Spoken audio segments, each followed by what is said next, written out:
linda, buen día, ya es viernes, la semana ha avanzado a un ritmo que ha dejado muchos acontecimientos y le da a uno la sensación como de que ha durado más de 5 días, pero no, hoy es viernes, o sea que solo va en viernes, Bueno. Hola Pablo, hola Yanesi. Muy buenos días, Adisburgo, Yanesi Espinal, gracias país que un día más nos regala esta compañía que en viernes se agradece especialmente, aunque esa agenda periodística nuestra siempre nos traiga al salto de las pulgas, que cuando no estamos presos nos andan buscando, pero aquí estamos, hay una realidad que contar y sobre todo comentar y lo vamos a hacer. Joven. Buenos días, país.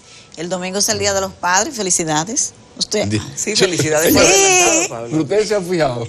¿Qué pasó? Día de los padres, a nadie le importa.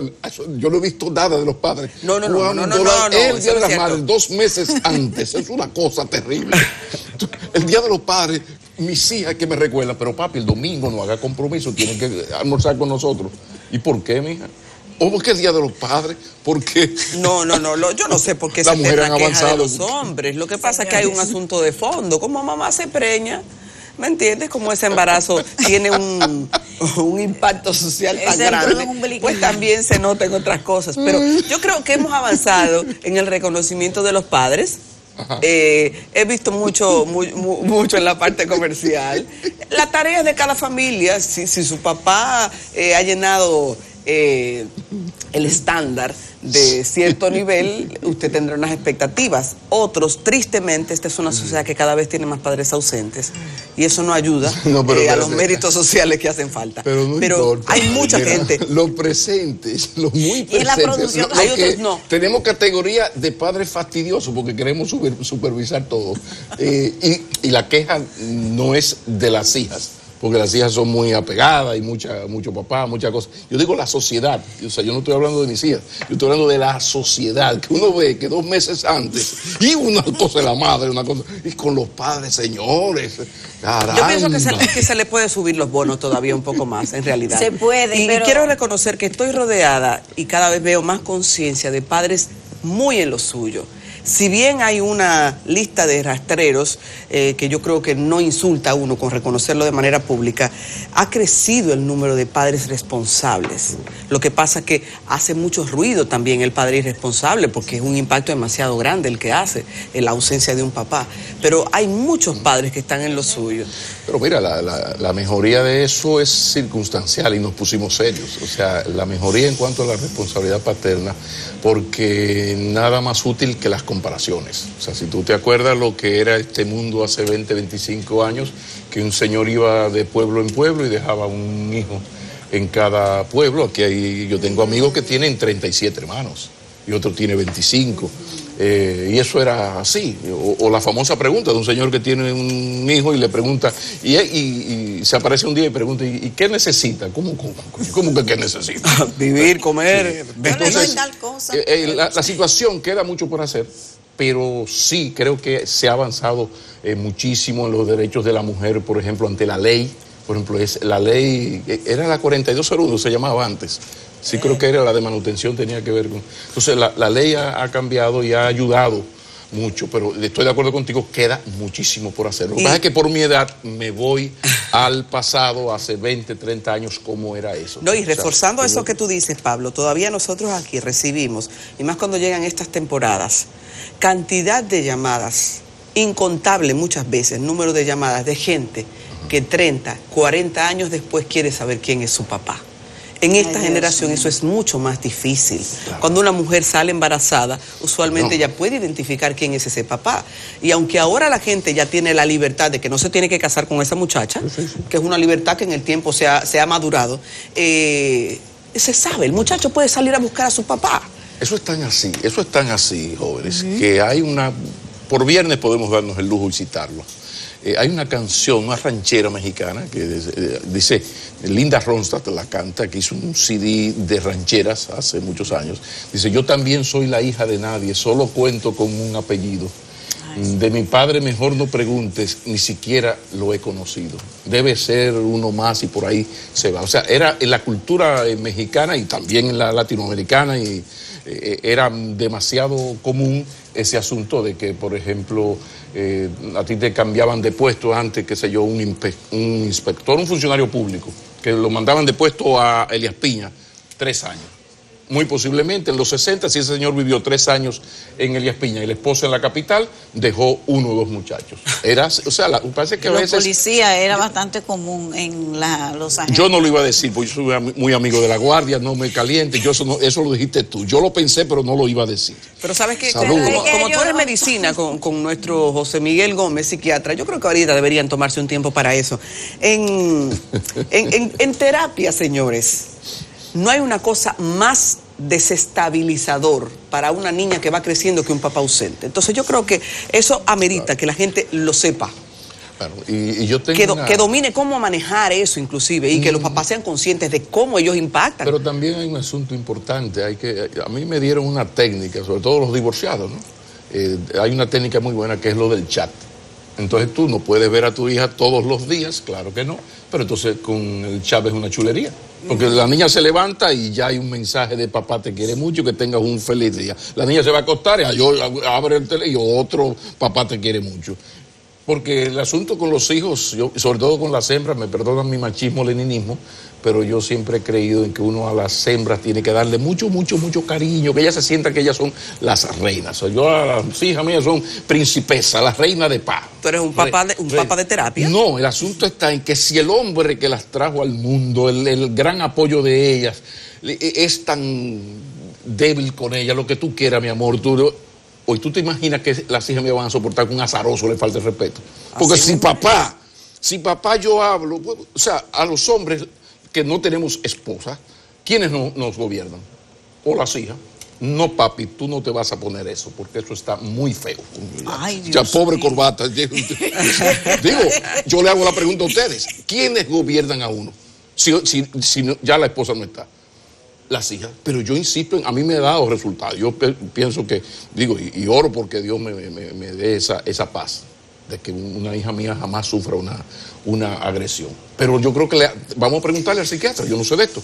Esto es una percepción que yo tengo. De que si tú quieres, le demuestras mucho amor y eres muy salamero, y papá, y la niña, la principesa, y esa niña se crea mirando esa figura paterna que ella es su debilidad. Seguridad emocional. Que te llama papi, pero son las 9 de la noche y tú no has venido a decirme que tú me quieres mucho. ¿Por qué tú no has venido? Es una maravilla, porque una niña que se cría así, sí, claro. El azaroso que le levante la voz, o que le diga, por ejemplo, a ustedes que llegan tarde siempre. O sea, que nunca están listas.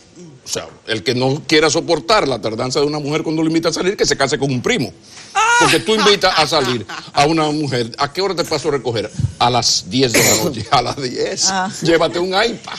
A las 10. Por principio ya no va a estar lista. No. Bueno, pues pobre de esa mujer que el día que va a salir con un señor, porque ella se retrasa media hora, 40 minutos, 1 hora, el tigre le dio un boche. Porque ese es el primer indicio.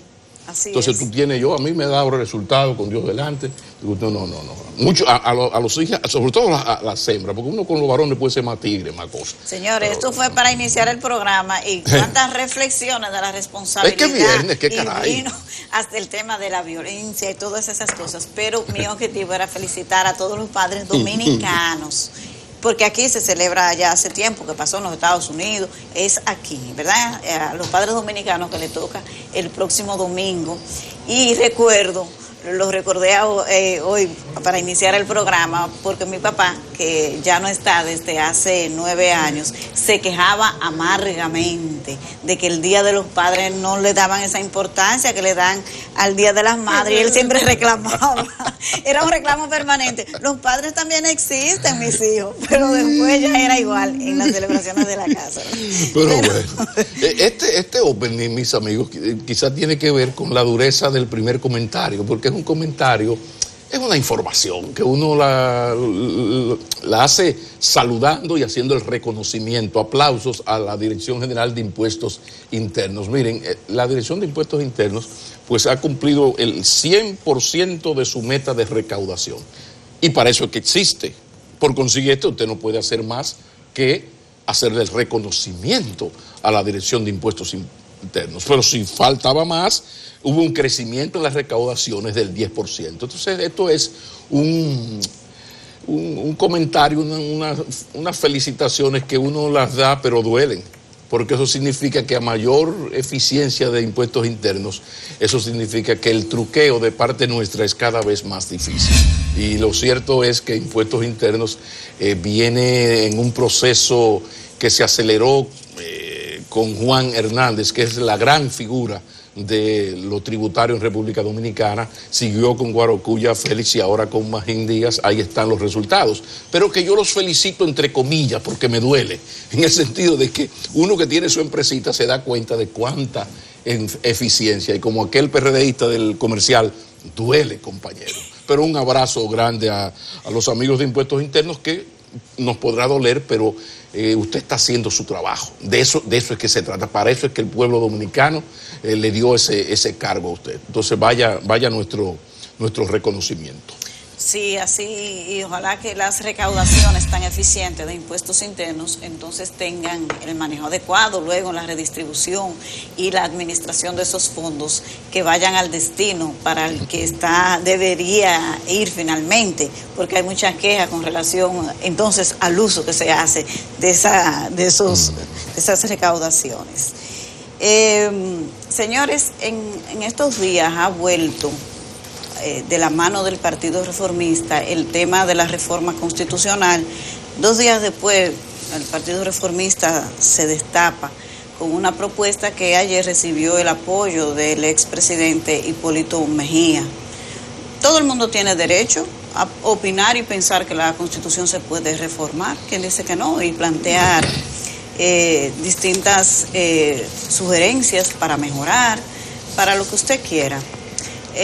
Tiene muchas coincidencias la propuesta del Partido Reformista, que incluye habilitar al presidente Medina, que se unifiquen las elecciones, que es el punto que más me llama la atención, porque resulta que eso está establecido en la Constitución desde el 2010.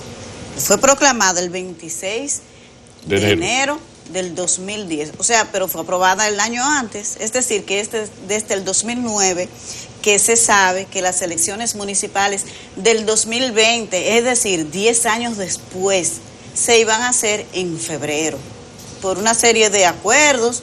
Creo que eso fue parte del pacto famoso de las corbatas azules.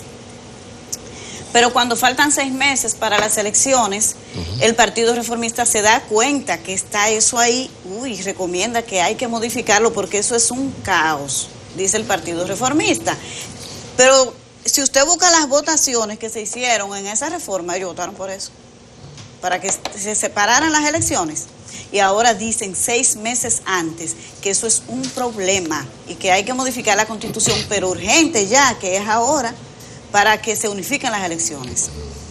Pero señores, aquí mismo hemos hablado del tema de la estabilidad de la norma. Aquí nada funciona. Ustedes recuerdan que las elecciones eran cada 2 años para imitar el modelo estadounidense, porque es así. A ellos les ha funcionado. No, hubo que cambiarlo, porque no, así no, hay que cambiarlo. Vamos, siquiera se ha aprobado y se sabía, se conocía de que en el 2020 las elecciones iban separadas y se destapan ahora, casi 10 años después, y cuando faltan 6 meses, que hay que cambiar eso cuando todavía siquiera hemos ido al ensayo de saber si va a funcionar o no. El argumento es que cuesta mucho dinero, y que arman caos y no sé cuántas otras razones, pero sinceramente, señores, la verdad es que nuestra clase política tendría que revisarse un poco, porque con razón usted ve que en todas las encuestas los partidos políticos son las organizaciones con menos credibilidad. Salen entre 13, 14 puntos. Es decir, que siquiera sus propios militantes creen en ellos, porque la militancia de los partidos políticos es altísima. Ni sus militantes creen en los partidos, pero es por este tipo de contradicciones, porque siempre quieren venir con una tomadura de pelo a la gente, pensando que la gente es tonta. Y no, a nadie habría de extrañar que un acuerdo de cúpulas, como siempre han hecho, agarren y metan muchísimas cosas y modifiquen la Constitución, porque sí, porque a ti te conviene esto, yo te doy esto, y cada quien se reparte un poco, y terminan haciendo una reforma. Eso a nadie podría extrañarle que lo hagan. Esto no se trata de que nadie está en contra de nadie, esto es a favor de todos. La estabilidad de la norma. Ayer estaba Rosario Espinal aquí diciendo, no, es que aquí ningún modelo ha funcionado de reelección presidencial, no iba a funcionar tampoco, porque el problema es que usted se tiene que eternizar y quedar habilitado, pero nos pasamos nuestro discurso político es 2 modelos y nunca más, ese es el que funciona, 2 y ya. Cuando le toca, que a usted le toca cumplir, sí, hay que buscar 1000 argumentos, porque eso hay que cambiarlo, porque ya tú sabes, y nos hacemos los repartos. Señores, vamos a respetar un poco la población. Caramba, es verdad que según dice el presidente Mejía y el Partido Reformista, este es el momento adecuado, cuando este país lo que está es inmerso en un proceso electoral, que este es el momento justo, perfecto, para modificar la Constitución, que ahora es.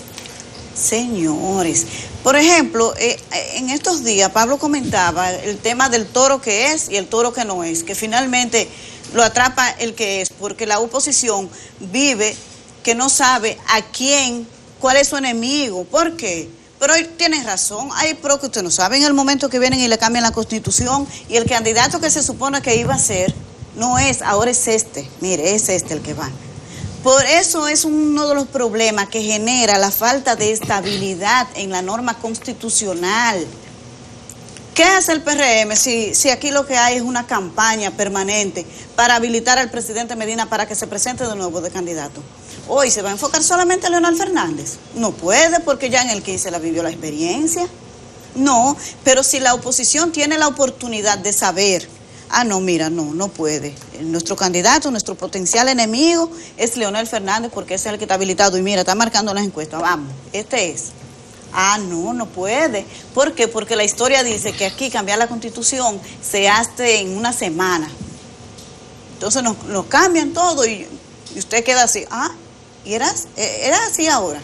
Entonces, para que ustedes vean entre las consecuencias que eso trae, que siquiera le permite a la oposición establecer una estrategia de crecimiento y de buen posicionamiento electoral. Caramba, sí, es posible que ustedes hasta tengan razón en lo que están planteando, en su punto de vista. ¿Quién dice que no? Pero ¿de verdad ustedes creen que este es el preciso momento en que hay que modificar la Constitución en medio de un proceso electoral? Porque no hay dinero, pero esos son exactamente los mismos promotores de las primarias abiertas, simultáneas y obligatorias para todo el sistema de partidos políticos que costaban 5,000 y pico de millones, y usted los oía decir con un descaro increíble, no, ese dinero aparece, el dinero aparece, eso no es un problema. Las primarias inconstitucionales, que lo ratificó el Tribunal Constitucional, para eso no era un problema. Señor, el doble discurso, la clase política tiene que revisarse un poco y respetar a la ciudadanía. Caramba. Aunque a veces yo pienso que la que tiene que respetarse es la ciudadanía frente a la clase política, porque ya uno está, ¿qué más veremos arder? Yo repito mucho, o sea, ¿qué nos falta por ver? Porque lo acabas de decir, o sea, el argumento en un momento es que cuando algo cuesta mucho y a ellos les conviene, dicen, no, es que la democracia es cara, es que la democracia cuesta mucho, pero cuando no le conviene, como ahora, te salen con que el alto costo, y la gente les está observando. Por ejemplo, el presidente Mejía acaba de decir que él apoya el modelo americano. ¿Cuál es el modelo americano? 2 periodos y nunca más. Pero la misma persona que dice 2 periodos y nunca más, ahora él propugna por la habilitación del presidente Medina. O sea, tú dices, ¿pero qué nos está pasando? Porque uno del Partido Reformista ya como que se ha acostumbrado, como uno le dio seguimiento en su primera juventud, y bueno, ya uno, qué sé yo, ¿no? Pero en sentido general, la clase política, Porque ustedes se imaginan lo que es hablar en este contexto de modificar la Constitución.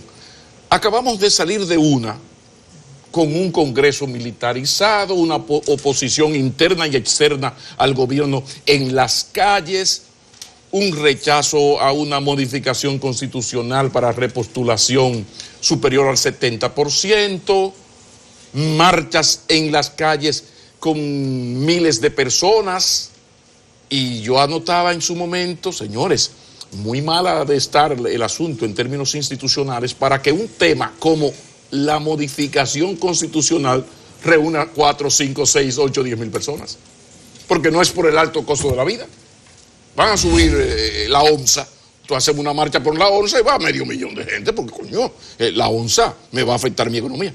Pero que el dominicano se lance a las calles por el asunto de una modificación constitucional. Entonces, en este contexto, bueno, ya pasó el checklist, el presidente Medina, en su madurez política, su visión más allá de la curva, agarró el checklist que yo siempre menciono. Aquí está la carta de Pompeo, la clase política dominante, la clase económica dominante, el rechazo popular, 0 mata 0, 3 que llevaba 16, no, yo no voy. Lo mismo que hizo Leonel Fernández en el 12 y que no hizo Hipólito en el 2. Entonces ya salimos. Porque alguien me criticaba porque yo hice el reconocimiento al presidente Medina. Me dice, no, pero él lo hizo porque no tenía de otra. No, un presidente siempre tiene de otra. Cuando se manejan 900,000 millones de pesos en un país donde la ética política es parte del pasado, siempre se puede. Él lo que podía hacer intentarlo y fracasar y salir del poder. Ahora, de que podía hacer el intento con altas posibilidades de lograrlo, porque insisto, en un país donde la ética política es parte del pasado, cualquier cosa se puede hacer. Entonces, él sí pudo hacerlo. Ahora, ¿qué pasa? Bueno, que es un político de raza, un señor que se sienta frío y analizó y no fue. Entonces, en este contexto, ya salimos de esto. Ya ahora el presidente Medina incluso ya habló de sangre nueva, que ha sido la mejor noticia, además de esto, la mejor noticia ha sido que uno de los dos líderes del partido gobernante y presidente de la República aboga porque haya sangre nueva en la política. Oye, que eso es orgásmico. Oigan, qué bonito. Entonces, en este contexto, vamos hacia adelante. El PLD tiene su problema que ya lo resolverá de alguna manera, pero ya vamos adelante.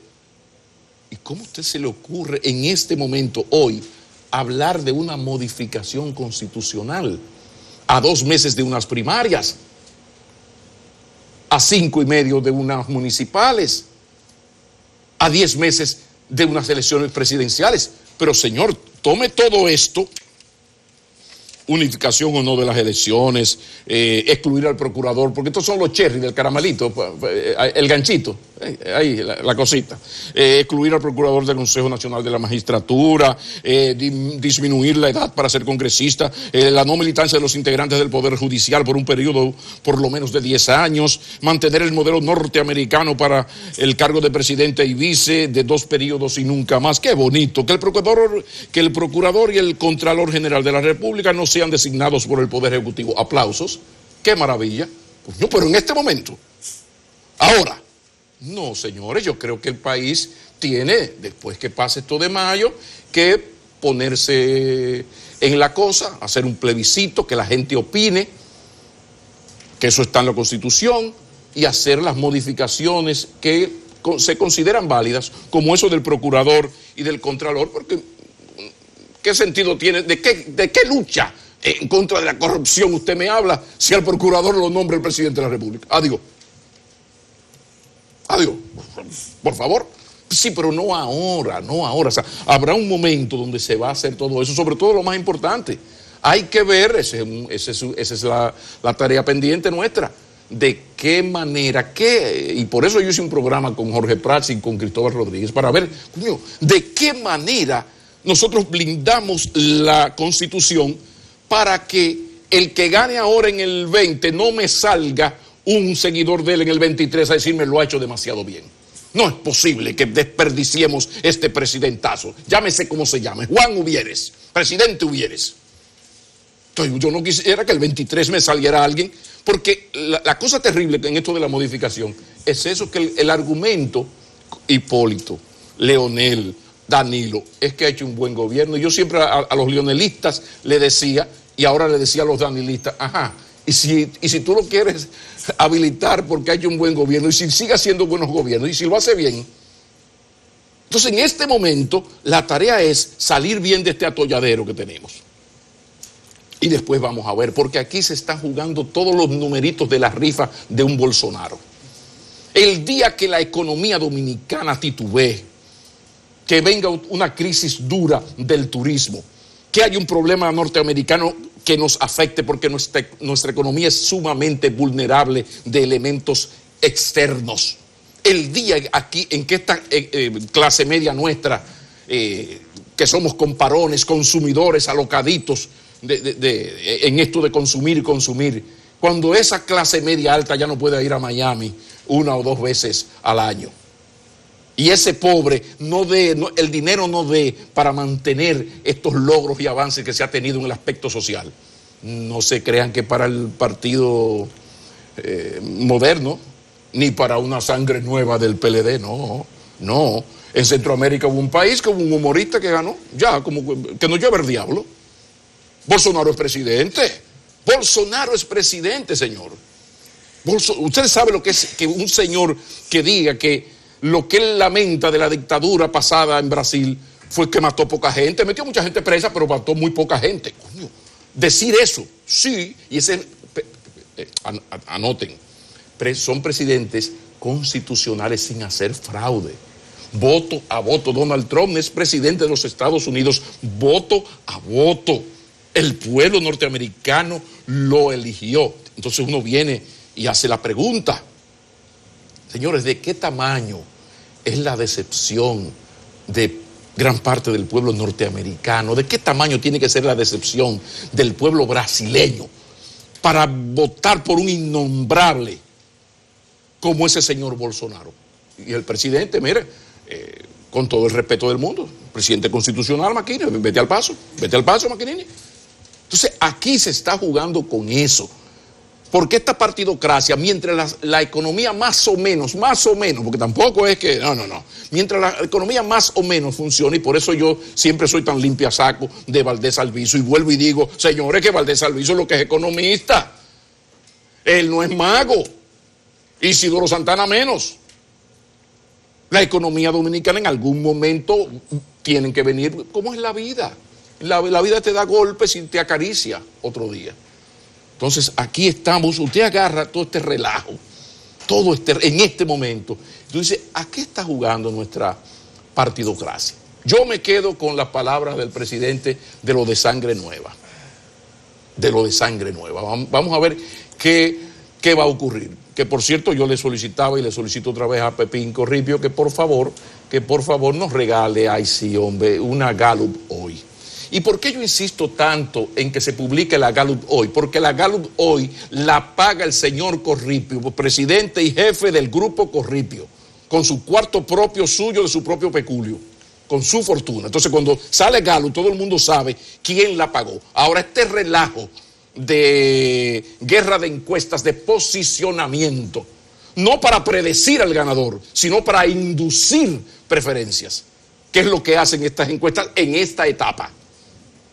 Que yo se lo explicaba a alguien, no, vete al paso, yo sé que Asisa es una diabla, o sea, que la ha pegado bien en las elecciones. Asisa junto con Greenberg, la del Diario Libre, son las dos encuestadoras que más han acertado, pero han acertado a la hora de la verdad. En esta etapa no es la hora de la verdad, en esta etapa es la guerra de encuestas entre el sector Medina, sector Fernández y el sector y el PRM, sector Abinader, y a veces don Hipólito suelta uno. Entonces ahí vienen los amigos empresarios.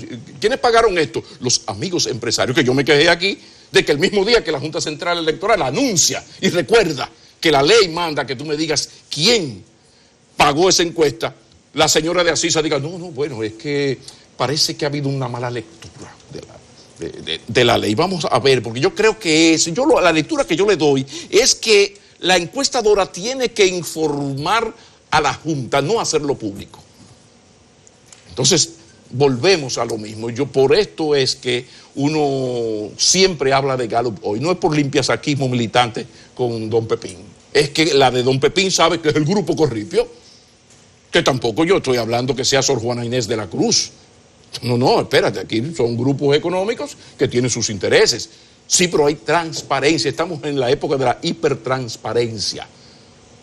Y en estas circunstancias muchísimo más. Pero hay que diferenciar entre la encuesta que se hace para predecir las victorias de las encuestas que se hacen para inducir, para usted sacar el pechito, llamarnos aquí a Enfoque Matinal y venir aquí, sentarse allí en el set y decir, tuviste que estoy acabando, y a veces con su vida política que está acabando. Pero ni modo, vamos a ver. Caramba. De mucho interés.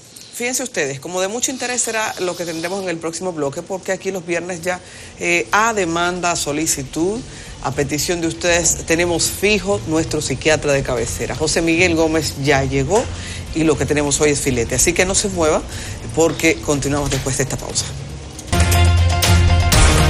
Qué bueno que siguen con nosotros. Enfoque Matinal CDN en su sección de salud mental, que muy bien que nos cae.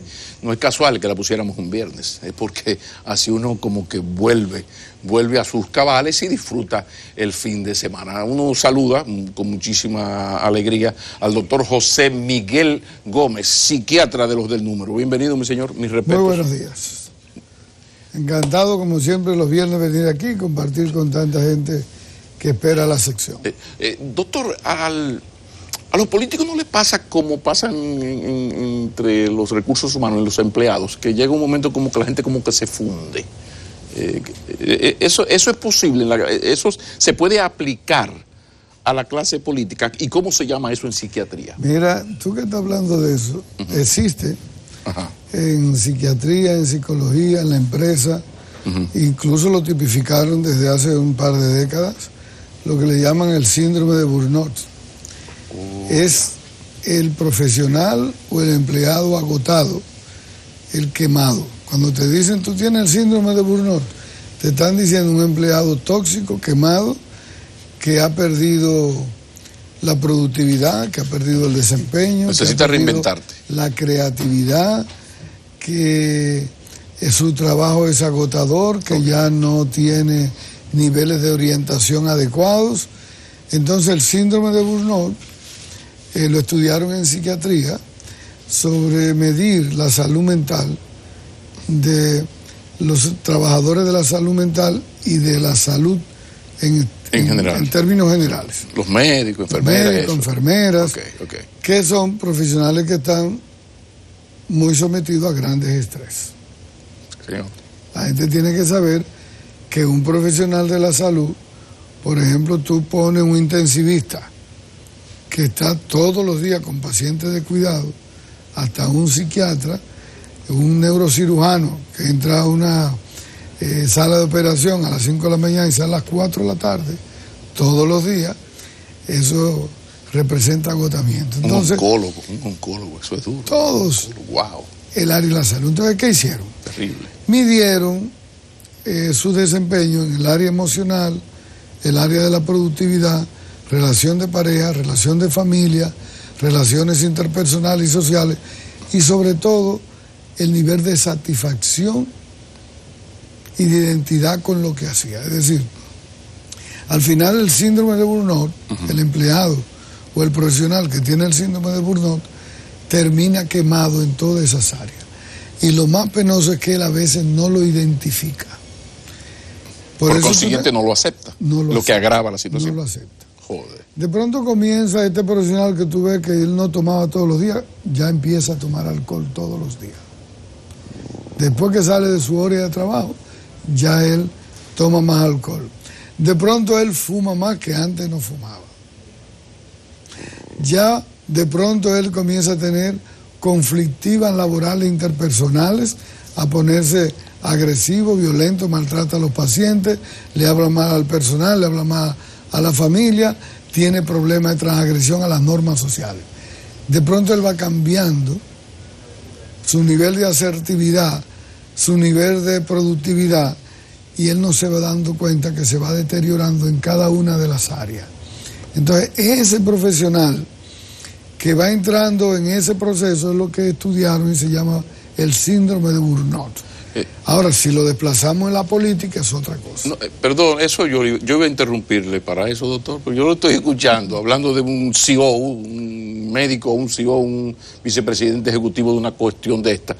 Pero yo lo que estoy pensando en la clase política dominicana, o sea, la clase política dominicana, sobre todo la que dirige, la que tiene poder, ¿es posible que esté entrando a ese síndrome de burnout? ¿Hay algo de eso? Mira, yo los otros días hablé del distrés del PLD, y yo pienso que el PLD está en un síndrome de burnout. Es decir, el PLD por un tiempo fue un partido, y es un partido que, dada por su organización y su capacidad de unificación de criterios y de validar los organismos y de tener la capacidad de las habilidades sociales para interpretar los fenómenos sociales y políticos, con el poder y la constancia de muchos años en el poder, ha ido perdiendo esas habilidades y ahora ha entrado en el síndrome de burnout, es decir, al agotamiento emocional, al cansancio, a los procesos de maledicencia, ha entrado en la patología de los grupos. Y cuando un partido llega a la patología de los grupos, los ellos y los nosotros contra los ellos, sí. Ni tú ni yo ni tú, ni los míos ni los tuyos, y se van en esa maledicencia, en ese agotamiento emocional, y ya van perdiendo la creatividad, ya no hacen propuestas de ideas, ya no hacen propuestas de proyecto de nación, nadie está articulando un programa de sostenibilidad. Entonces tú dices, ¿y qué está pasando? Está perdiendo el foco, está perdiendo la atención, la concentración, está entrando en el agotamiento emocional, está perdiendo las habilidades para conectar y aprender a decir lo que el pueblo quiere escuchar y que le resuelvan. Entonces, cuando tú ves todas esas energías negativas y toda esa maledicencia, esa confrontación de que en aras de que el otro pierda, yo también pierdo y perdemos los dos y no me importa, eso te va hablando del agotamiento emocional, eso te va hablando de la pérdida de las habilidades y de la asertividad en términos políticos. Okay. O sea que eso que yo tengo años diciendo que es el aloque full del PLD, un aloque full, un ganas de morirse de éxito. Eso es ustedes lo que saben le llaman síndrome de Burnout, se oye más científico, claro. Muy bien. Sí. Pero eso también explica, por ejemplo, desde fuera se ve una cosa lógica, y es el PLD desunido no gana las elecciones. Y si gana las elecciones lo hará de una manera tan pírrica que yo me atrevo a jugármele y decir que no terminará el periodo. Porque para hacerlo tendrán que ocurrir cosas impresentables. Y creo que la mayoría de la gente, si tú le haces esta pregunta, te dice que es así. O sea, imagínate estas dos mitades en pleito en un proceso electoral, un partido 20 años gobernando. Desde fuera se ve tan claro, ¿no? Sin embargo, ellos se creen que están acabando y es con su vida. O sea, esto tiene que ver ese aloque, o sea, ese no entender esas cosas que desde fuera se ven como lógicas. ¿Tiene que ver con el señor Burnout? Sí, tiene que ver con ese agotamiento emocional, y lo peor es no solamente que ya la confrontación es de dos grupos, sino que está entrando a una confrontación de microgrupos. En la medida en que tú eliges mucha gente para que vayan, que cada uno pueda hacer su accionar político, ¿verdad? Ese va haciendo microgrupos, y esos microgrupos se van subdividiendo y va entrando más en un proceso de deterioro emocional, de deterioro social, de la conflictividad mayor aumenta. Por eso la petulancia y los insultos en redes, que tú dices, pero ¿y este tipo era educado, con educación doméstica? ¿Por qué este tigre ofende tanto? Ese es el síndrome de Burnout. Ese es el síndrome de Burnout en la política, que lo está erosionando, que lo está agotando, que lo está quemando emocionalmente y que le está quitando la pérdida de las habilidades. Y a mí me luce que estoy estudiando este comportamiento social partidario del Partido de la Liberación Dominicana, que por más que busquen acotejo y acomodo, eso no tiene forma de detenerse. Y he planteado algunos de esos liderazgos que su única alternabilidad de salida es que puedan reeditar el Frente Patriótico Parte 2. O sea, es decir, que Leonel y Danilo le levanten la mano a la doctora Margarita Cedeño en el Palacio de los Deportes y ambos lleven a la doctora Margarita Cedeño a la presidencia de la República. Porque aunque ella es la esposa de Leonel Fernández, no pertenece al grupo de Leonel Fernández y no pertenece al grupo de Danilo. Y representa el voto de la mayoría de las mujeres y de la juventud. Es la tercera más votada y tiene menos tasa de rechazo. Y encima de eso, permite que los demás puedan distribuir el gobierno y las otras áreas y fluir y no someterse a una primaria que lo va a desgarrar más y lo va a dividir. Y la sospecha que tengo es que en esa conflictividad lo que buscan es subdividir y expulsar a terceros y eso va a generar más conflicto.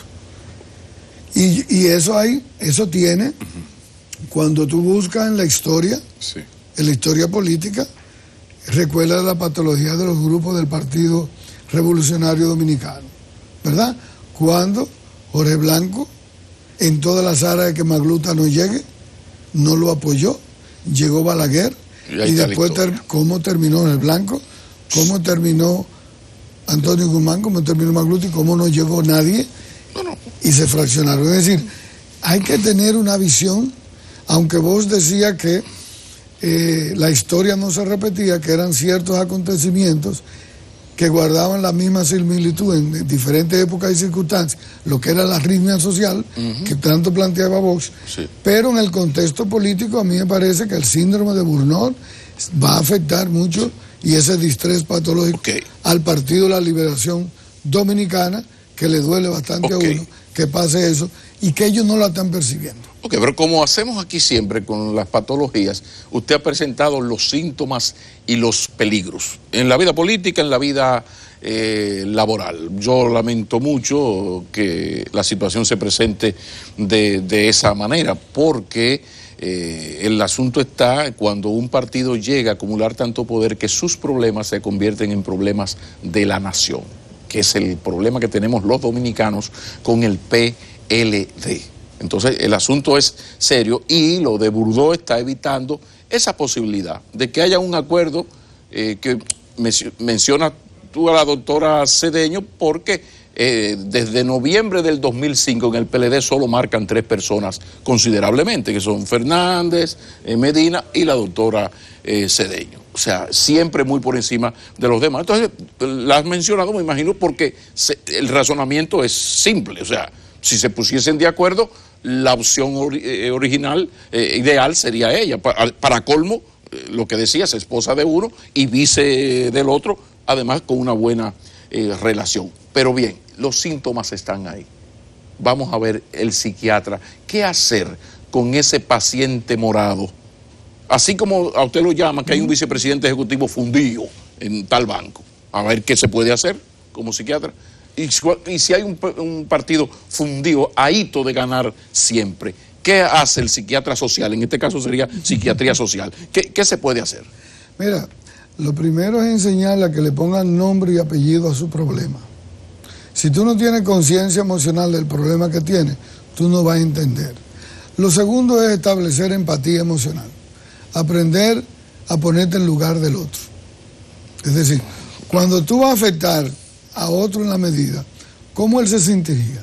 ¿Cómo es reaccionar así sabiendo que tú lo vas a sacar de trabajo, lo vas a maltratar, lo vas a humillar, lo vas a desconsiderar, se van a desconsiderar a ambos, se van a maltratar? ¿Cómo tú recoges eso después? No juzgues a un hombre si antes no te pusiste en su lugar. Correcto. Entonces, después de esa conciencia emocional, de poner nombre y apellido, empatía emocional, entonces tiene que tener el reconocimiento en ese síndrome de burnout político, de establecer cuáles son los riesgos y las consecuencias de las medidas que va a hacer. Es decir, cómo te afectan, cuáles son los daños colaterales, y sobre todo tú llevas al paciente en el síndrome de burnout a plantearle 3 cosas. ¿Cómo tú quieres terminar? ¿Cómo tú quieres que te recuerden? ¿Quiénes van a ser tus compañeros de viaje? Porque en la vida y en la historia no es como tú empiezas y tengas éxito, es como tú terminas y como tú cierras los ciclos de tu tiempo. La historia no te recuerda por lo que empezaste, la historia te recuerda de cómo terminaste. y lo que hiciste para quién funcionó, para quién no funcionó.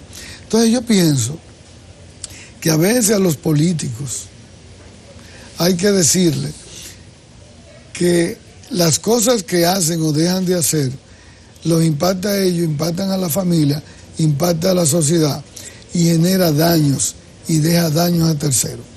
Y de ahí es que si el PLD pierde esa capacidad para poder articular un proyecto de nación y de no forzar las circunstancias, sino de recordar aquello, yo soy yo y mis circunstancias, y si mis circunstancias no las favorezco y no las hago más viables, también mis circunstancias me arrastran a mí y me llevan a peor. Entonces, siempre la gente le dice, lo que tú vas a hacer va a ser peor, es igualito cuando tú tienes un matrimonio en conflicto, donde se van a divorciar y se van a hacer tanto daño, y tú le dices, y tú ganas, perdiendo tu familia, perdiendo tu pareja, perdiendo y haciendo esa división de la manera traumática, patológica en que lo va a hacer.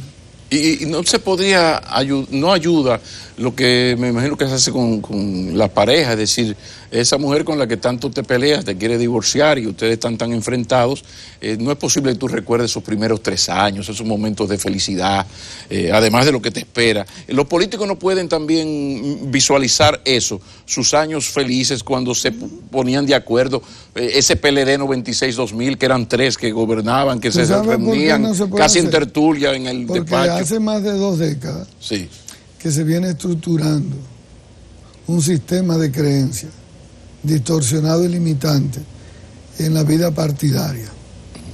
¿Qué es eso? Un sistema de creencias que está muy afianzado hacia lo que le son las actitudes emocionales negativas.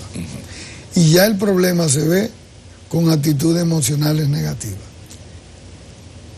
Ira, rabia, enojo crónico, resentimiento, sed de venganza, vergüenza. Y cuando tú llegas a ver los problemas con ese nivel de afección emocional, es difícil que tú puedas alternar soluciones positivas, porque ya tu conducta está configurada por tu sistema de creencias negativo. Y cuando tú piensas mal, tú actúas mal, y cuando actúas mal, tienes resultados malos. Y eso es peligroso porque tú puedes tener éxito perdiendo, y tú puedes ganar derrotando, y tú puedes tener mucha toxicidad aún logrando propósitos y haciendo daño. Entonces, en esta conflictividad, tú te desgastas emocional mucho, y ahí es el síndrome de Burnout, en buscar salida, pero la salida que busca es a través de actitudes emocionales negativas. Es reaccionando sobre cómo vas a desconocer o a arrinconar o a maltratar al otro. Tú no te dedicas mucho tiempo a actitudes emocionales positivas, amor, comprensión, compasión, altruismo, felicidad, solidaridad, bienestar, acercamiento, acompañamiento, afectividad, vínculo, apego, sentido de pertenencia. Tú no te estás dedicando a construir eso. No. Tú te estás dedicando a una conflictividad, es a la maledicencia. Sí, sí. ¿Y qué trae la maledicencia como resultado? Más división.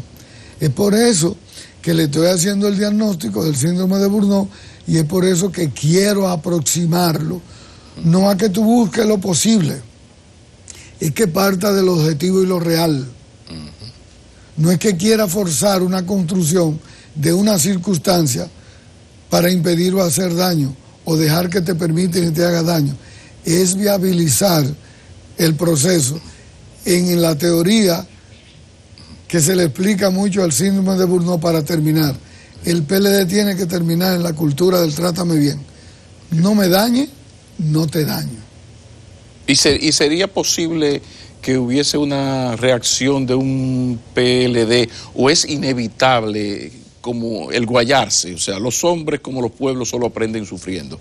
O sea, aquí después de una crisis se hacen las modificaciones. Es casi inevitable que el PLD salga del poder, el nuevo gobierno desmantele, porque lo tiene que hacer, no es nada personal, pero políticamente tiene que desmantelar la estructura PLDista. Es necesario que el PLD atraviese por esa vía apia romana para que pueda decir, pero el doctor Gómez tenía razón. ¿Tú le llamas eso que lleguen a tocar fondo? Sí, perdieron, se van a la oposición y como dice Euclides, nos van a sacar del poder, nos van a meter preso. O sea, mira, Euclides, vamos a ver qué vamos a hacer. Euclides, que es un viejo zorro, sabe. Sí, Euclides sabe, y nosotros sabemos que tuvimos y tenemos mucho tiempo observando esto, que hay muchos hombres grises que lo están esperando y que le van a hacer coquillita y le van a hacer daño, ellos no lo están percibiendo, porque cuando tú estás en el síndrome de Burnout, tú pierdes el ser cerebro holístico de ver todas las circunstancias y ver las consecuencias y los riesgos. Tu nivel de adrenalina y de cortisol es tan alto que tú solamente estás viendo el daño y lo que está haciendo.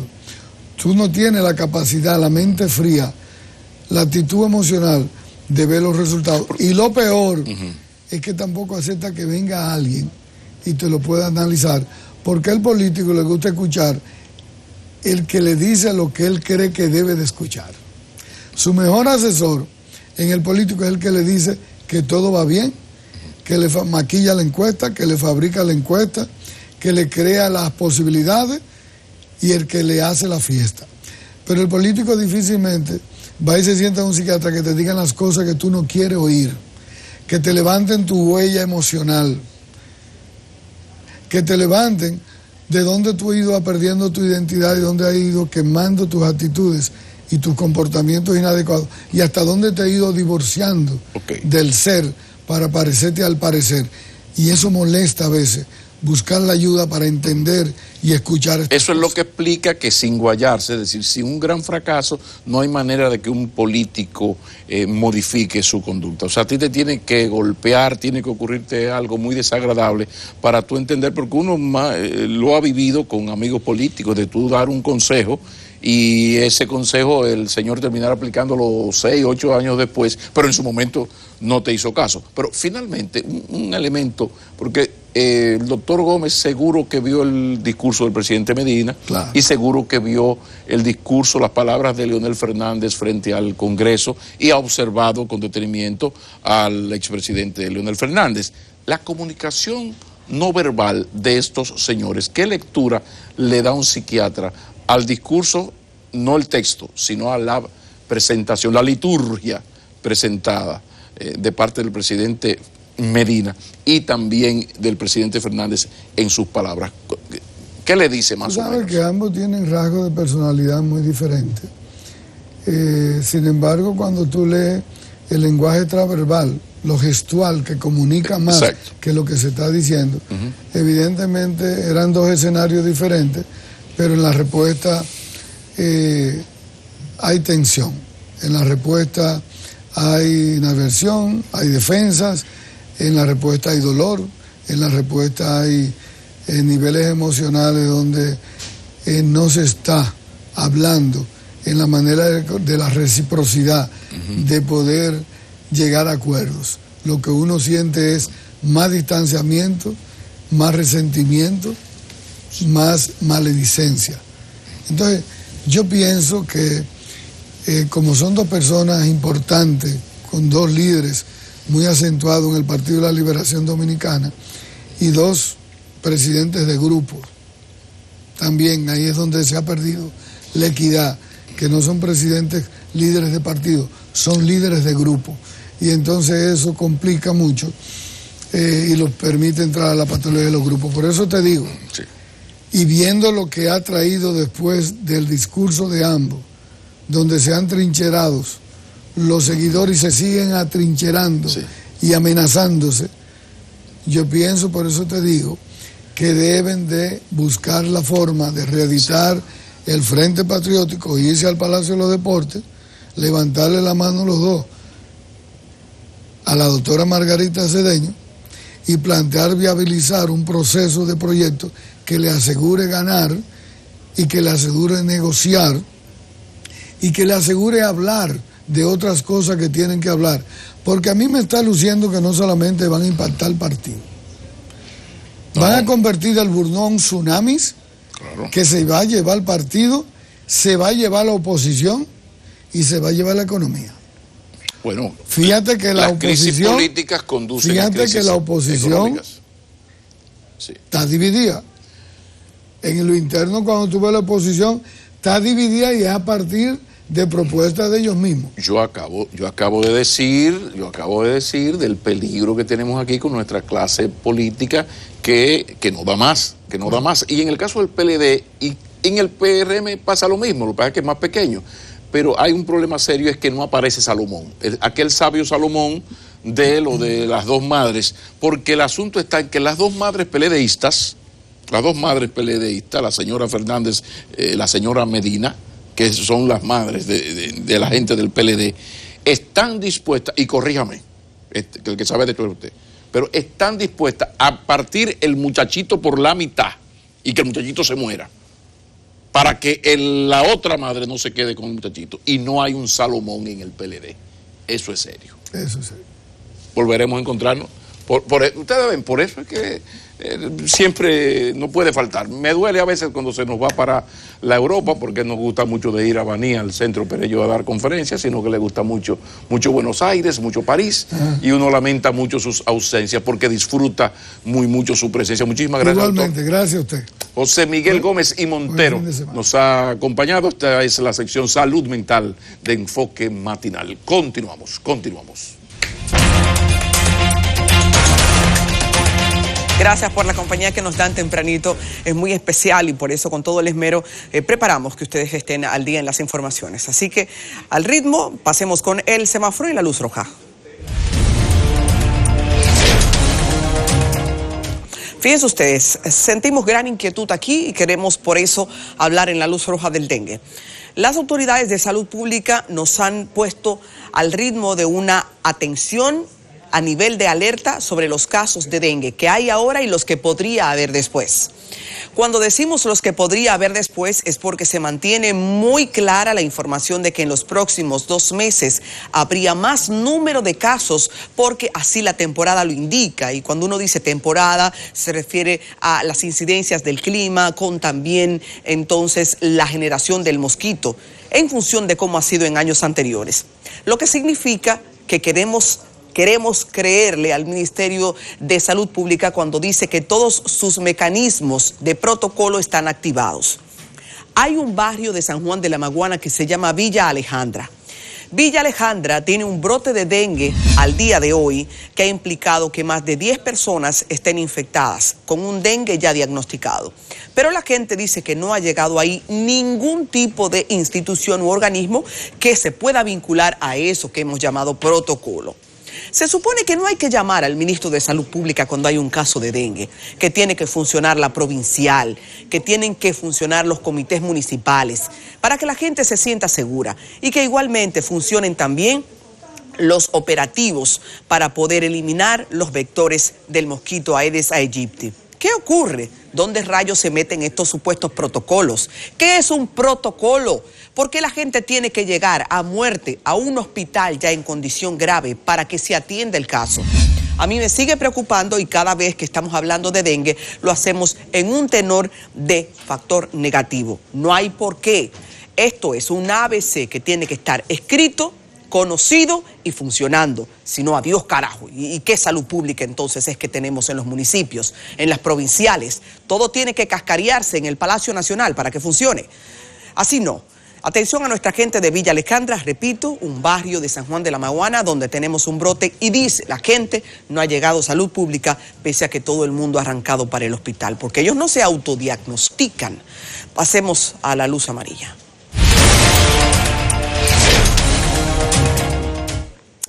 Yo quiero saludar en buena hora esto que no obstante pasa a la luz amarilla. El presidente de la República estuvo a la cabeza de la presentación de un corredor vial un corredor vial que va a ser para niños, señores.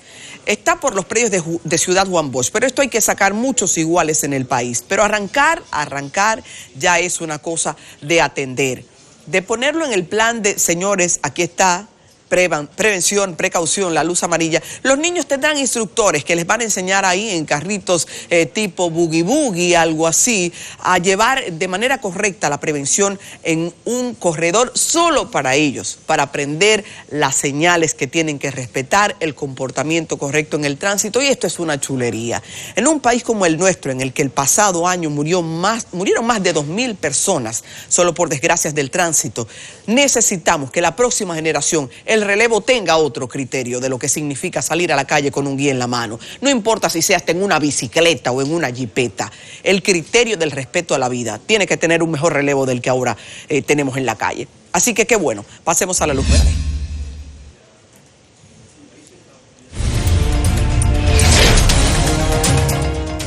Y en la luz verde, padres, qué bueno que les llegó su día. Yo dije que podríamos pasar aquí si querían sin imágenes. Ustedes no se imaginan lo que significa la estabilidad de una sociedad cuando hay familias equilibradas. Si papá y mamá no están juntos, eso no importa si los roles se saben llevar.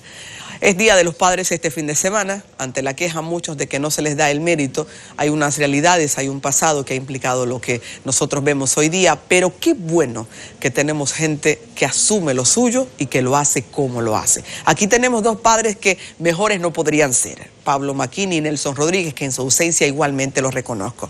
Y en el estudio ni decirse la cantidad de padres que tenemos. Quiero reconocerlos de manera pública y quiero reconocer a todos los padres de su entorno, del suyo, los que hacen lo que les toca, y del mío también, incluyendo el padre de mis hijos. Así que qué bueno que nosotros podemos celebrar reconociendo que aumenta el número de padres responsables en República Dominicana. Que la pasen bonito. Hasta aquí con cariño el semáforo.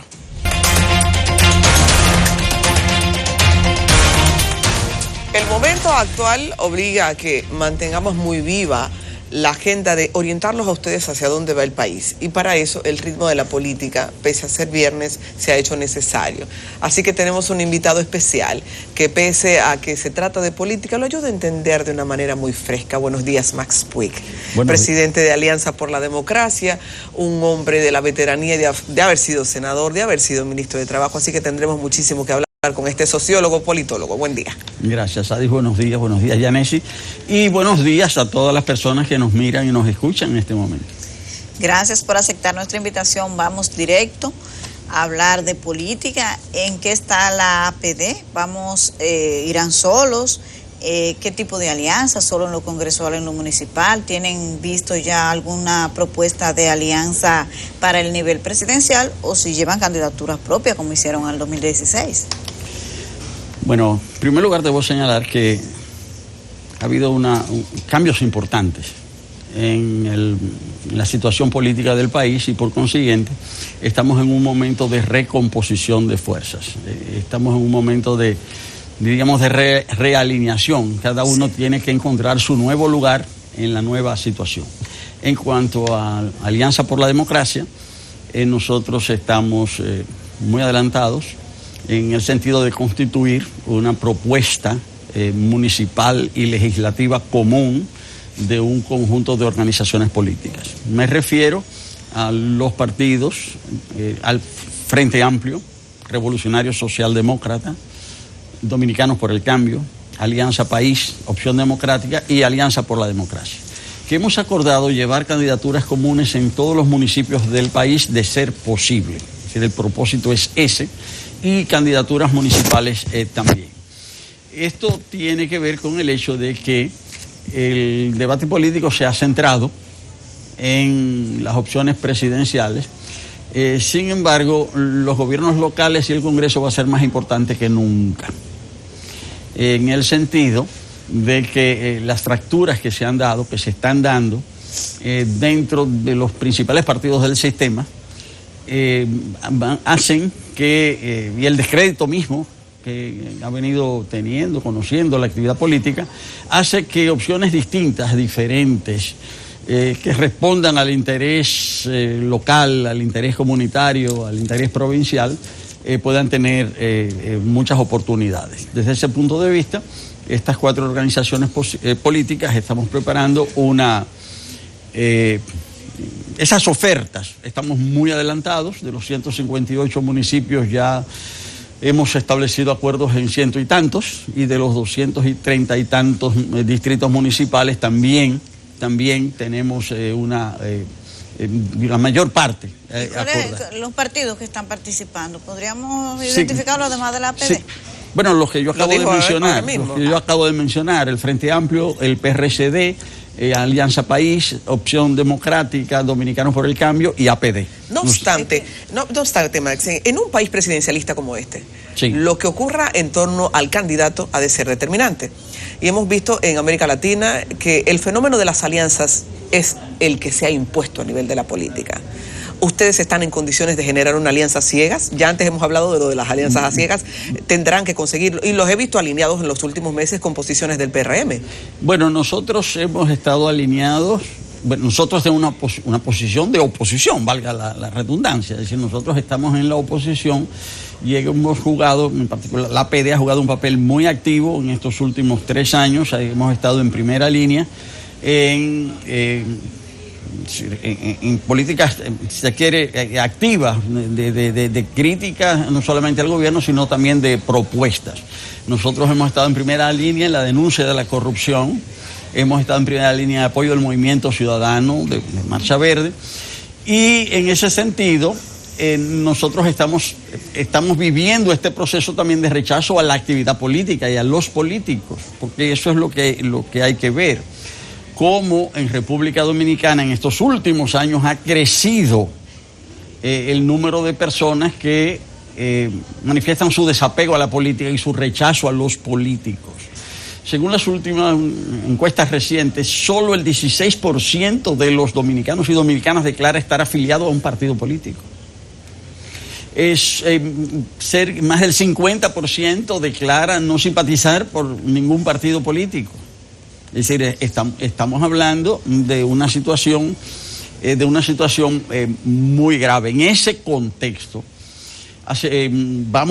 estamos viviendo una recomposición, las fuerzas políticas van a cambiar. Y eso tiene que ver con lo siguiente. El país, desde hace ya 50 años, ha podido incluso crecer económicamente, lograr, si se quiere, ciertos avances sobre la base de un modelo muy particular, que no es un modelo político, es un modelo político, económico, social, que es un modelo de crecimiento con injusticia social, un modelo de crecimiento con inequidad. Somos capaces de crecer, de generar riquezas, pero hemos sido muy malos en la redistribución de esas riquezas. Entonces es un modelo que genera riquezas, concentra riquezas y reproduce la pobreza. Ese modelo se ha podido sostener en los últimos 20 años con la instauración de un modelo político de partido dominante. Un partido que ha logrado copar todos los poderes, ha logrado dominar las conciencias, ha logrado dominar el imaginario de la sociedad. Un modelo como el que estableció durante 90 años el PRI en México. Pero ese modelo de México ha hecho crisis en la República Dominicana. No puede funcionar, porque el modelo mexicano funcionaba sobre la base de la no reelección. El presidente saliente no se podía reelegir nunca más, el saliente designaba al entrante, salía lo que ellos llamaban la vieja camada, entraba una nueva camada, y el sistema se pudo mantener 90 años, porque había no reelección. Cuando hay reelección, el sistema hace crisis, y eso es lo que se ha producido en la República Dominicana. El modelo político de partido dominante ha hecho crisis, porque al haber reelección se han destacado 2 dirigentes, 2 líderes, y que se han hecho enemigos políticos a muerte. Es decir, y eso hace que ese sistema ya no pueda funcionar, porque aunque haya fracasado el propósito reeleccionista del presidente Medina, que yo creo que es una gran victoria para el pueblo dominicano, desde el punto de vista de la institucionalidad democrática, aunque ese propósito reeleccionista haya fracasado, pero el partido dominante no va a sobrevivir. Y una pregunta, ahora, en ese mismo contexto, nada más determinante que estén claras las reglas del juego, pero parece que no hay manera de que se respeten las reglas del juego. Y ahí voy a lanzarle dos preguntas. Primero, una ley de partidos que ha sido impugnada por muchos aspectos inconstitucionales y que no ha sido escuchado el recurso de la impugnación. Eso se quedó en un limbo. Y segundo, ¿cómo se puede blindar a su juicio la Constitución? Porque cada presidente podría conseguir una mayoría en el Congreso y que a final de cuentas siempre consiga una ley a su favor, una legislación oportunista. Sí. Bueno, en primer lugar, hay que decir que esta incertidumbre en cuanto al marco legal produce efectos terribles.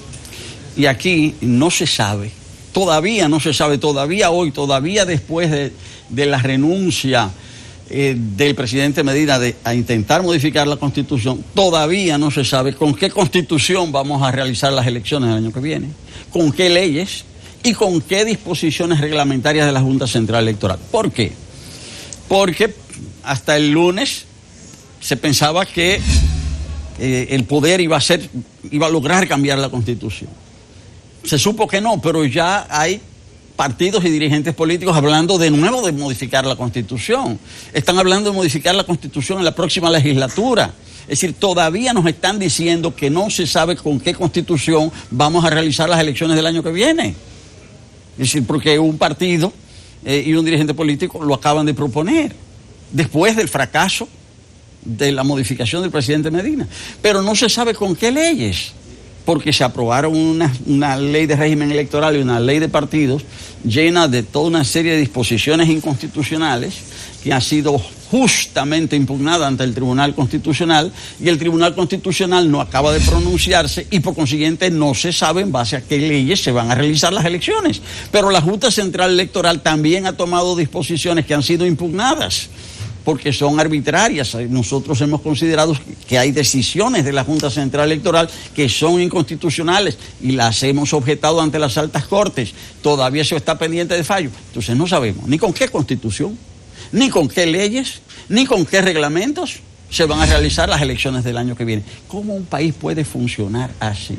Y todo eso tiene que ver con el interés de los grupos que dominan, de los grupos que detentan el poder, de quedarse en el poder por encima de cualquier otra consideración.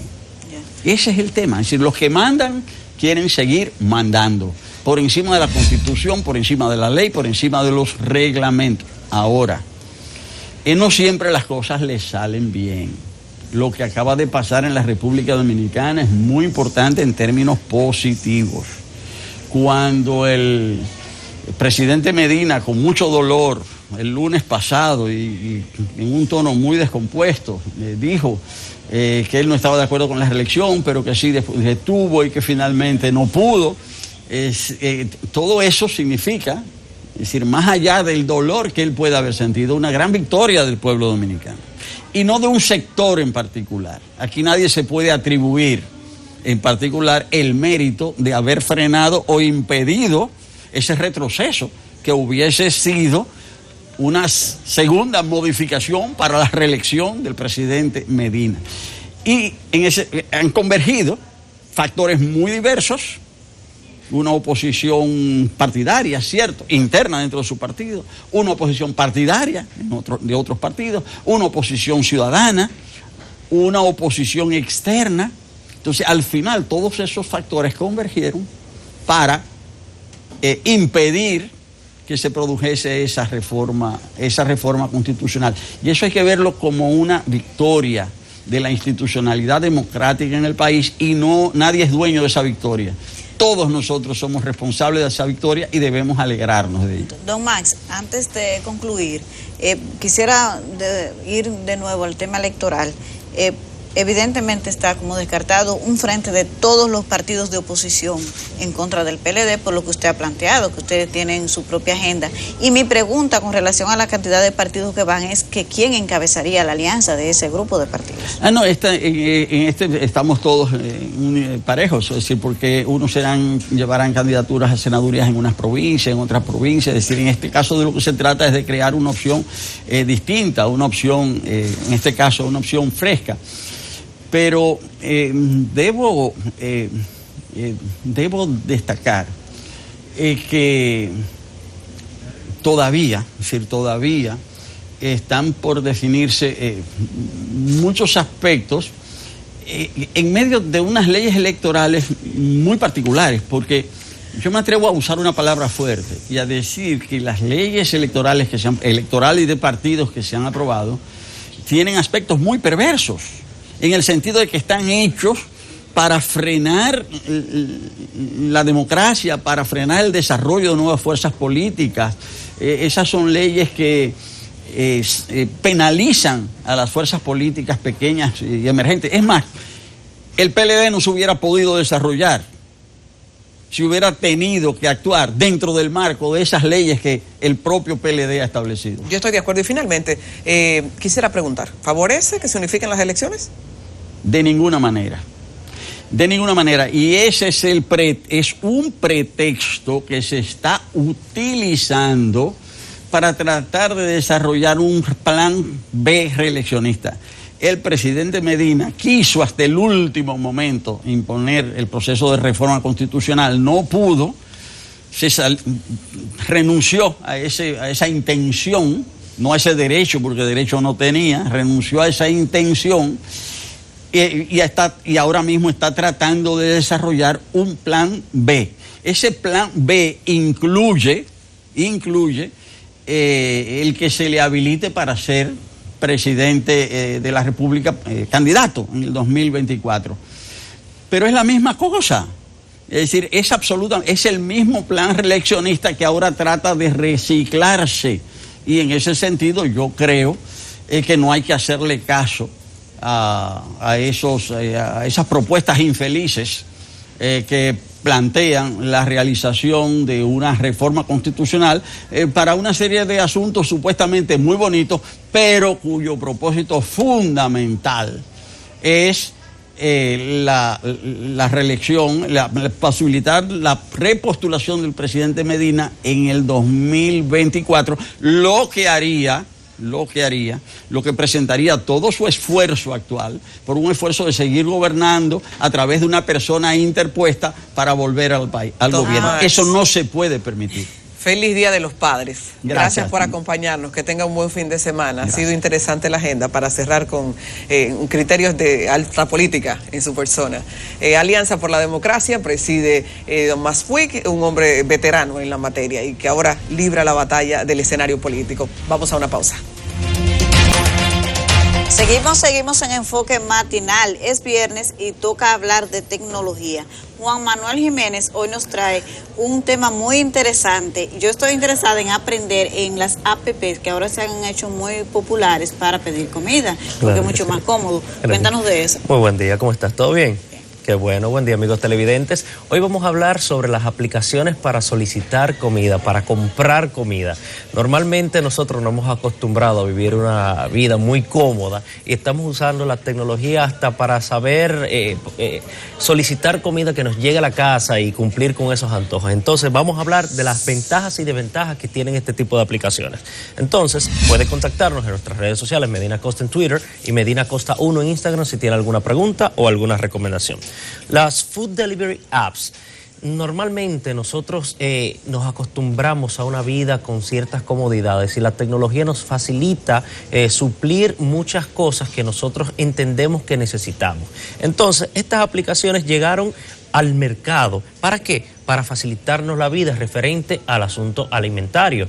Cuando nosotros llegamos a la casa cansados, no queremos ponernos a preparar comida o simplemente tenemos una chercha, un coro, queremos pedir algo, nos levantamos y queremos pedir un desayunito tranquilo, utilizamos estas aplicaciones. Y estas aplicaciones no son nada nuevo en lo que es la parte móvil. ¿Por qué? Porque muchas compañías, muchos restaurantes ya tenían sus páginas de internet por las cuales uno se sentaba en la computadora, solicitaba lo que quería. De hecho, en las pizzerías usted se sentaba, le decía quiero pepperoni, quiero tal cosa y chin a chin la podía ir desarrollando.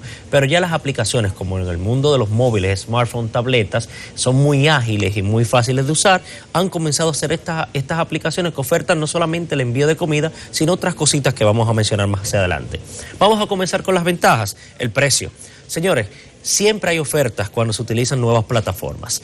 Hay ciertas ventajas que cuando usted descarga una aplicación, por ejemplo, Uber, si usted descarga Uber o refiere a un amigo, le dan un bono, un descuento con un código. Estas aplicaciones normalmente tienen ofertas en el asunto del costo por utilizar dicha aplicación. Usted puede comprar artículos mucho más económicos que yendo a la tienda física. Esa es una de las ventajas. Otra, la facilidad de compra, señores. No es lo mismo usted agarrar, ponerse una ropa, arrancar para un restaurante a comprarse, por ejemplo, un sándwich que usted quiera a las 11 de la noche, que usted sentarse en su mueble, en ropa interior, tranquilo, en su pijama, y solicitar la comida que quiere, que le va a llegar directamente a la puerta de su casa. Recuerden que hay algunas zonas donde no va a llegar.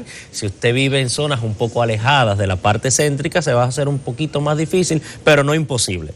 Otra de las ventajas es entrega a domicilio, señores. Ya usted ve donde quiera estos motores y algunos carros con estos letreros de estas compañías que se encargan de hacer el envío de comida, y no solo de comida, hasta de ciertos artículos. Vamos a mostrar como cuáles más hacia adelante.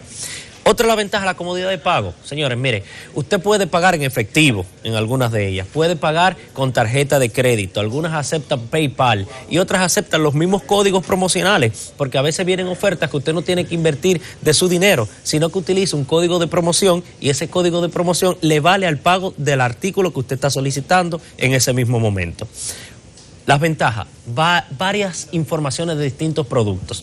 Usted no tiene que ir de un restaurante a otro visitando para saber qué quiere, ni sentarse a pensar, no. Usted agarra su celular y comienza de arriba para abajo y ve la oferta de los restaurantes, sabe si quiere comerse un sándwich, sabe si quiere comerse una pizza, sabe si quiere comerse un mofongo. Señora, hasta mondongo puede encontrar, si usted quiere, en estos restaurantes típicos, exactamente en estas aplicaciones, y puede pedirlo sin ningún inconveniente. Ahora vámonos para la otra parte, las desventajas. Desconfianza. Hay generación de personas que desconfía principalmente de los pagos electrónicos, y más con este tipo de aplicaciones que no son muy común todavía, que no son de un uso muy cotidiano. Entonces, esta es la principal desventaja, la desconfianza que genera este tipo de uso de aplicaciones. Continuamos. Problemas con el envío o la devolución. Nos ha pasado a todos que hemos ido al restaurante físico, pedimos algo para llevar, y cuando pedimos algo para llevar, abrimos la bolsita y no es lo que pedimos. Quizás le pusieron algo distinto a lo que solicitamos, o es totalmente contrario al artículo que nosotros pagamos, al alimento que solicitamos. Entonces, ¿qué pasa? Si usted recibe un alimento a su casa, cuando llega no es lo que usted pidió, para devolverlo, eso es un trajín. Las compañías que están ofertando estos servicios y las aplicaciones tienen que tener una política de devolución muy distinta. ¿Por qué? Porque están afectando al consumidor final y al usuario. Entonces eso va a traer ciertos inconvenientes. Conozco un caso de una persona que solicitó un sándwich. Cuando abre su sándwich no fue lo que pidió. Cuando llama al sitio de servicio le dicen, ¿y cómo usted sabe que fue eso lo que usted recibió? ¿O porque lo abrí? Ya usted lo abrió y no lo puede devolver. Entonces, ¿qué pasa con eso? Pero el consumidor tiene que prestarle atención a eso, y las aplicaciones tienen que darle la opción de poder reportar que recibió algo muy distinto a lo cual pagó. Otra de las desventajas, señores, no se puede probar con estas aplicaciones nada de lo que usted tiene. Todavía los celulares no le permiten ni oler ni saborear ciertas cosas. Entonces esa es una de las desventajas principales, porque muchas veces nosotros queremos comer algo por cuando lo vemos o cuando lo leemos, ¿me entiende? Esa es otra de las desventajas. Costos ocultos, señores. Las aplicaciones, entiendan algo, no existe aplicación gratis, no existe plataforma gratis, siempre hay costos ocultos. Muchas de estas aplicaciones le cobran por los envíos, les cobran por asuntos extra, les cobran por servilletas extras o por bolsitas. Entonces usted tiene que analizar y chequear cuáles son los costos que tienen oculto el uso de estas aplicaciones para evitar cualquier inconveniente. Si tiene preguntas, Jorge, o recomendaciones, háganlo a través de las redes sociales. Medina Costa en Twitter y Medina Costa 1 en Instagram. Bien. Ay, muchísimas gracias, Juan Manuel Medina. Tantas instrucciones importantes. Ustedes continúan con Enfoque Matinal. Un fin de semana festivo arranca hoy ya, es viernes, pero ustedes saben que los dominicanos somos muy contentones, que sabemos muy bien lo que es armar canes y fiestas, entonces ya la gente hoy está en modo fiesta. Claro, y seamos modestos en lo de la celebración de el Día de los Padres, porque tampoco se trata de tomar ahora de pretexto el Día de los Padres y darle más duro de la cuenta, así que... Y tirar la puerta por la ventana. Sí, ¿no? moderación. Vámonos. Cayó 26 de julio, la gente no está cobrada necesariamente, yo creo que eso limita la fiesta también. El 25. Ahí está la cosa. Señores, buen día, que la pasen lindo los papis, la familia completa.